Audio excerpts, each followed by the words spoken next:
devez vous lancer et avoir de grands objectifs. Pensez grand, parce que c'est comme cela que vous deviendrez grand. Et c'est de cette manière que vous accomplirez de grandes choses. C'est la chose la plus importante. Vous n'accomplirez pas de grandes choses par accident. Alors, visez le sommet, visez le ciel, visez les étoiles. Parce que j'ai cru en moi. Je suis ce que je suis. Je suis Jean-Claude Van Damme. Chaque fois que j'ai pensé à quelque chose, que j'ai rêvé de quelque chose, et que je l'ai commencé, je l'ai toujours fini. J'aimerais bien que les gens comprennent que tout est possible. Si jamais un jour vous voulez faire quelque chose, affirmez ça vous-même et gardez toujours cette pensée, la même chose, être focus, comme on dit en américain, avoir cette même pensée continuelle, et vous rentrez dans une office, I'm a movie star. La chose la plus importante, c'est d'avoir une vision, d'avoir un but. Car sans cette vision ou sans ce but, vous allez vous égarer et vous n'arriverez jamais nulle part. Les gens ne réussissent pas juste par accident. Peut-être que c'est arrivé à celui qui a trouvé de l'or en Californie et a commencé la ruée vers l'or, mais ne comptez pas dessus. C'est le genre de situation qui arrive une fois dans une vie. Voilà pourquoi vous devez vraiment avoir un but précis. Ce que je veux dire, c'est que tout le monde a un problème avec le temps. Mais une journée possède 24 heures et nous dormons pendant 6 heures. Je sais que certaines personnes vont dire « Wow, attendez, moi j'ai besoin de 8 heures de sommeil. » Mais moi je leur dirais de dormir un peu plus rapidement. Parce que la finalité est que si nous avons 6 heures de sommeil sur 24 heures de disponible, il nous reste 18 heures de disponible pour que vous vous consacriez à votre travail, votre famille, vos hobbies, mais aussi pour apprendre quelque chose de nouveau. Ces heures étaient trop précieuses et je veux juste dire aux gens de ne pas me dire des choses comme « J'ai une période difficile en ce moment, je n'ai pas le temps pour ça ou pour ça ». Vous avez le temps, vous maîtrisez le temps. Fais-toi botter le cul, relève-toi, remets les gants et frappe. Beaucoup de gens vous répondent de manière cynique. Non, tu vas pas y arriver, le fais pas. Mais il faut pas les écouter. Faut se battre et écouter notre voix intérieure et le faire. Faut se souvenir de ça. Accrochez-vous à la qualité fondamentale de la foi. Ayez foi. Et de l'autre côté de votre douleur, il y a quelque chose de bien. Je déteste les plans B. Et je vais vous dire pourquoi. Parce que nous sommes entourés de tellement de personnes sceptiques. Comme je l'ai dit avant, de personnes qui disent « non, tu ne peux pas y arriver ». Il existe tellement de ce type de personnes qui disent « non, vous ne pouvez pas y arriver, c'est impossible ». Mais ce n'est pas grave, et il nous suffit en quelque sorte de nous déconnecter. Et comme je l'ai dit plus tôt, de transformer les non en oui, les tu ne peux pas le faire en tu peux le faire. C'est possible de faire ça, malgré toutes les personnes négatives autour. Mais quand vous commencez à douter de vous-même, cela devient très dangereux. Parce qu'à ce moment-là, ce que vous vous dites indirectement, c'est « si mon plan ne marche pas, j'ai un plan de repli. J'ai un plan B. » Et cela veut dire que vous commencez à penser au plan B et qu'à chaque pensée que vous dirigez vers votre plan B, vous éloignez vos pensées et votre énergie de votre plan A. Il est très important de comprendre que nous fonctionnons mieux quand nous n'avons pas de filet de sécurité. Car le plan B devient un filet de sécurité. Et cela vous fait vous dire, si j'échoue et que je m'écroule, je pourrais m'appuyer sur quelque chose d'autre. Et j'ai quelque chose d'autre qui me couvre. Et ce n'est pas bon. Parce que les gens réussissent mieux quand il n'y a pas de filet de sécurité. Les gens réussissent mieux, que ce soit dans le sport ou dans un autre domaine, s'ils n'ont pas de plan B.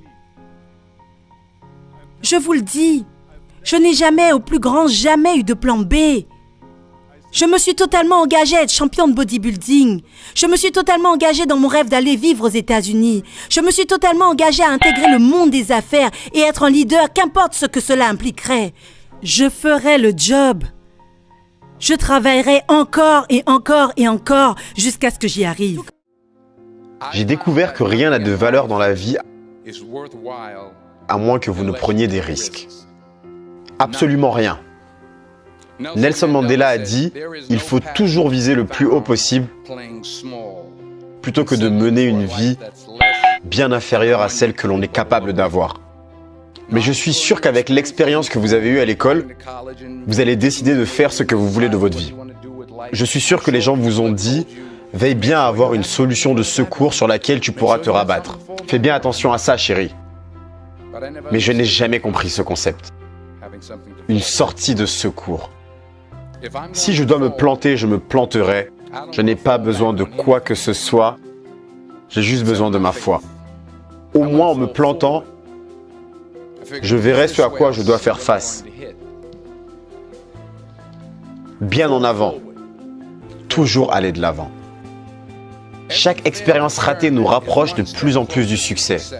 Vous devez prendre des risques. Et je suis sûr que vous avez déjà entendu ça, mais je vais vous montrer pourquoi c'est si important. J'ai 3 raisons. Premièrement, vous allez connaître des échecs dans votre vie. Acceptez-le. Vous allez perdre. Vous allez vous mettre dans le pétrin et vous serez nul en ce qui concerne certaines choses. Et c'est sûr. Et je sais que ce n'est sûrement pas le message que vous attendiez à une remise de diplôme. Mais c'est moi qui vous le dis. Imprégnez-vous-en bien, c'est inévitable. Je suis bien placé pour le savoir. Dans le monde du cinéma, tu connais tout le temps des échecs. Dès mes débuts, j'ai passé une audition pour un passage dans une pièce musicale à Broadway. Je pensais que c'était le rôle qu'il me fallait. À part le fait que je ne sais pas chanter. Donc, je me prépare à aller sur la scène, mais le mec en face de moi, il chantait comme Pavarotti. Et il continue comme ça, et moi je commence à me sentir de plus en plus petit. Donc ils lui disent « Ok, merci beaucoup, on vous recontactera ». Et c'est là que j'arrive avec mes feuilles de notes. Et le titre c'était « Just My Imagination by The Temptation ».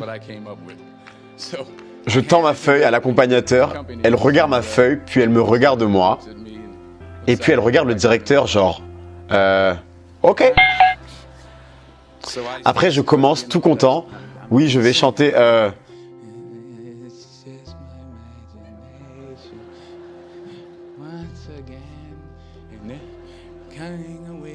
Et comme il ne disait rien, je me dis que je suis de mieux en mieux, donc je commence vraiment à m'y mettre.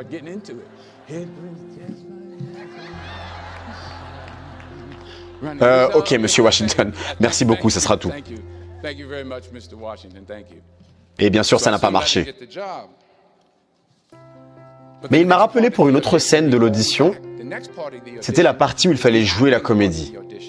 Et moi, j'ai dit, « Hey, je sais que je peux chanter, mais je sais aussi que je suis un bon acteur. » Et ils m'ont mis de nouveau avec ce mec, et je n'y connais rien au théâtre musical. Les théâtres musicaux sont grands, de manière à ce que tout le monde puisse entendre, même ceux de derrière. Et c'est une manière plus réaliste et naturelle de jouer la comédie, en réalité. Vous parlez à la personne qui est juste à côté de vous. Et donc, moi, je récite mon passage qui était « Passe-moi la coupe ». Alors que lui, il était là « Hey, je vais te passer la coupe, mon cher. La coupe sera là, prête à ce qu'on te la donne. »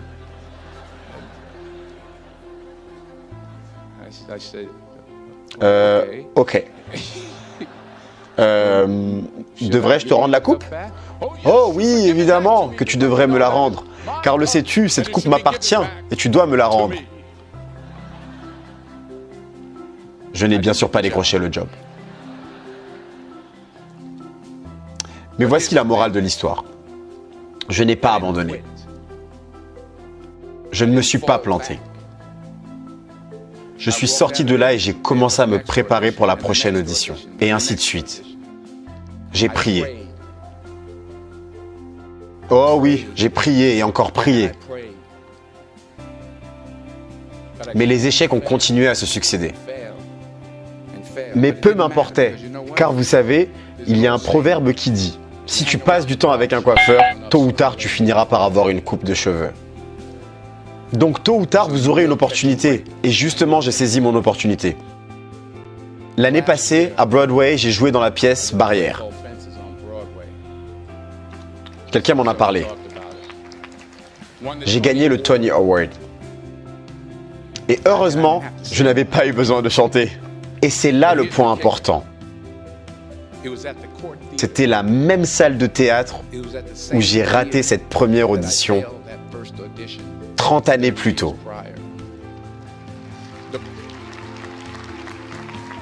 Mais est-ce que vous avez le courage d'accepter l'échec? Voici un autre point concernant l'échec. Qui ne tente rien n'a rien. Je répète, qui ne tente rien n'a rien. Et ma femme m'a appris cette belle expression. Pour obtenir ce que tu n'as jamais eu, il faut que tu fasses ce que tu n'as jamais fait. Voilà mon dernier point concernant l'échec. Parfois, c'est le meilleur moyen de savoir où vous allez. Votre vie sera semée d'embûches. Vous allez voir ce que je veux dire par prendre des risques et accepter les échecs. Car prendre des risques ne concerne pas seulement le fait de trouver un travail. Il faut aussi savoir ce que l'on sait et ce que l'on ne sait pas. Prendre des risques, c'est aussi être ouvert aux gens et aux idées. Et je pense que c'est le message que je peux vous transmettre aujourd'hui. Prendre des risques, mais aussi être ouvert sur la vie, accepter d'autres points de vue et être ouvert à de nouvelles opinions. Ne soyez jamais découragés, ne reculez jamais, donnez tout ce que vous avez. Et si jamais vous foirez votre vie, peut-être même ce soir après quelques verres de champagne, souvenez-vous de ça. Allez toujours de l'avant. Félicitations, je vous aime et j'ai énormément de respect pour vous. Comme je l'ai dit plus tôt, nous échouons tous. Le secret, c'est de garder à l'esprit quel est votre objectif et continuer à regarder dans cette direction une fois que vous vous leverez et vous vous ressaisissez. Je vous ai dit que j'étais l'exemple parfait de la personne qui n'avait pas confiance en elle du tout. Dans tout ce que j'ai accompli dans le monde du cinéma, quand vous avez une petite victoire, les petites victoires mises bout à bout sont ceux qui vous donnent finalement confiance en vous. Bougez-vous les fesses. Il n'y a pas de recette magique. Il n'y a rien de magique dans tout cela. Vous ne pouvez pas y déroger, vous devez travailler, travailler et encore travailler. Et travailler dur. Vous ne pouvez pas contourner le dur labeur, qu'importe qui vous êtes. N'écoutez pas les défaitistes. N'écoutez pas les sceptiques. Dans tout ce que j'ai accompli, la chose que j'entendais en permanence dans la bouche des gens était « c'est impossible. Tu ne peux pas y arriver. » Ou simplement non. Je me souviens quand j'ai dit que je voulais être un champion de bodybuilding, tout le monde autour de moi, y compris mes parents, me disait que c'était impossible. Si tu veux devenir un champion, deviens un champion de ski, c'est ce qu'on fait en Autriche, ou de cyclisme, ce type de domaine. Tu ne peux pas devenir un champion de bodybuilding. Voilà exactement ce type de paroles que j'ai entendues. Et bien sûr que j'ai prouvé le contraire aux gens qui disaient que je ne pouvais pas y arriver. Alors peu importe ce que quelqu'un me dit, que je ne peux pas faire, j'entends je peux le faire. Quand ils disent non, j'entends oui. Quand ils disent que c'est impossible, j'entends c'est possible. Parce que je suis un grand croyant. Je suis un fervent croyant et comme Nelson Mandela disait, tout est toujours impossible jusqu'à ce que quelqu'un le fasse. Alors je vais être celui qui se dira à lui-même, je vais le faire et je vais leur prouver qu'ils ont tort. Et peut-être que personne n'a jamais fait ça avant, mais ça me va parfaitement. Mais je vais le faire. Et je ne vais pas écouter les défaitistes.